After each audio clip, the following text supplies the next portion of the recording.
uh, now that that's under our belt, Hi-Fi Rush addressed. Hyper Um, Rush addressed. yeah, a couple other things. Another really stylish game I played this week that is out there is called Resistance 2040X. I saw you playing that, but I don't know what the hell it is. I didn't. Well, I saw that you are playing that, but I didn't see you playing it. I'm now going to look up what the hell that is. It's Resistance.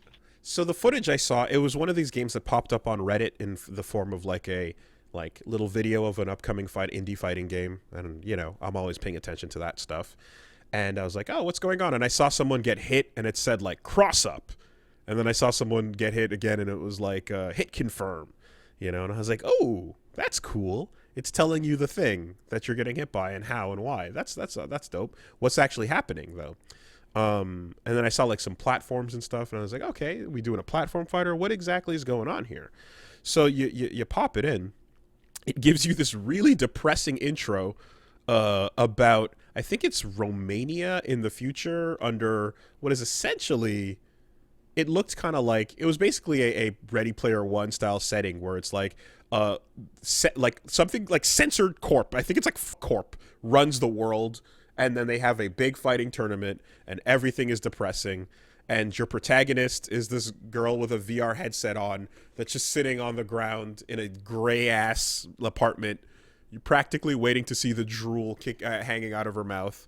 But then suddenly, in the world of the game, everything is bright and colorful and super smooth in its UI design and everything. Yeah, anyway, the idea though is that the gameplay itself is Nidhogg Is with this more. just Nidhogg with cool combos? It's Nidhogg with cool combos and more fighting game stuff. That's it. So Hey, hey, hey, look, Wooly, I'm looking at it, right? I'm looking at a video right now. I'm seeing a lot of blue and purple mm-hmm. and, nice graphics and future aesthetic. And it's not the ugliest thing I've ever seen in my entire fucking life. It turns out that we do have Nidhogg too. It's called Resistance 2040X. I want to grab the creator of Nidhogg and shake them. And Well, what are you thinking? I'm sure at this point they must have, considered the reception speaks for itself. But yes, aesthetics do matter. So going right from a colorful game into another bright and colorful game, Resistance 2040X looks super cool. The music is bopping. Everything is happening as well, from main menu to all the different stages. There's like a track that is moving, and everything is vibrant and lively. And you're playing Nidhogg, and essentially what's happening is like the terrain behind you, instead of like the set stages of Nidhogg, it actually can be set or randomized, Mhm. So you can get an element where like, yeah, you're not like every time you run past the first screen, you don't know what's going to be there type of thing. Um, and Well, that's interesting. yeah, it can be. It does lead to some weird shenanigans where, like in Nidhogg, if you're on a top like floor and someone's underneath you, and you guys are like trying to figure out how to fight each other, like you gotta eventually make it around and square up. But in a game like this, where you've got a Shoryuken, suddenly it becomes really bad to be on the top floor because your sword can pierce through and hit from the bottom. Yeah. So, that's bad, right?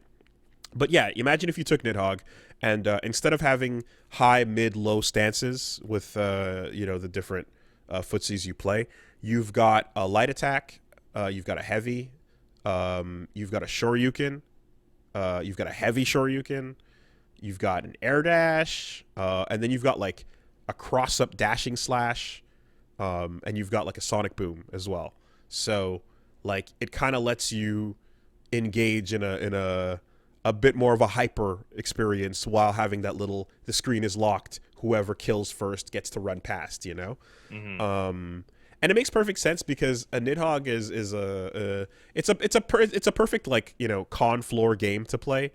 It also. Yeah. Oh God, that's such a specific metric. That's what you kind of look for, because it all, like anything that fits that also fits the what I call post tournament, everybody's drinking, load it up. Let's let you know, like after you're out of your pools or you're out of your bracket or whatever, everyone's just gonna play some other shit and just like fuck around, and this is a great thing for that. Nidhogg was really great for that. So people would get really hype in that context if you could do like Ken's light DP, and then like after you block it, you get guard crushed, and then you fucking open them up and stuff. That's really fun. So it was it's a again, Nidhogg with more moves. There's a cool element to it where when you do kill somebody, they respawn with a like helm splitter from heaven, and if you're standing in that line, you die immediately. So like you can't just go rush in and try to beat them on their spawn point because like they have a fucking super attack right away. Again, Resistance 2040X is the name of the game. If you also kill somebody and like because everyone has like it's not just one hit to death. You've got a little life bar. In most cases, one combo will kill you, but if you extend it and you do a certain amount of like stylish points in your combo, you can heal a pip of life back. So there's a fun little mechanic where like even if it's enough to kill with just a little poke, if you combo the body for a little bit longer, you can build back up some life as well, so that was pretty fun. How many pips how many pips of life do you actually have? So you have, I want to say like 4, but the average combo that's like light, heavy, Shoryuken will kill you regardless, right? So in most cases, like getting touched is death, but not always. If you block, which you can do by holding back, one of your life bar segments are broken up into like there's like 2 dots on it.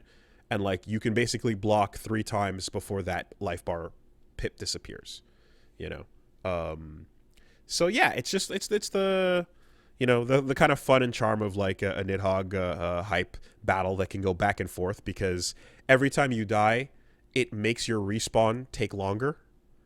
So at a certain point in time, you're having these really long battles where like I killed you and I can get from the edge of the stage to half stage, and now you killed me and now you can make it back that far. It's pretty fun. I like the setup.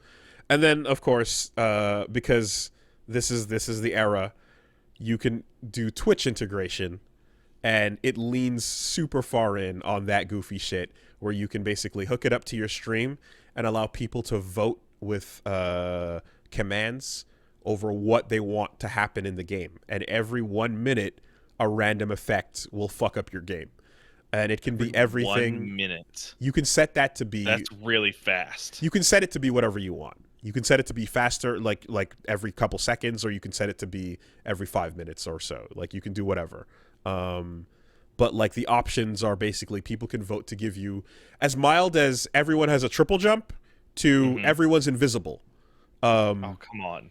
Hitboxes only, potato quality screen, lowest resolution, that's nice. Lowest visual effects, even fucking Dino Rex, where the fighting Dino Rex is that goofy dinosaur fighting game, the one that's not Primal Rage, where you can grab a T-Rex by the neck and toss it out the screen and again do this cool follow-up combo.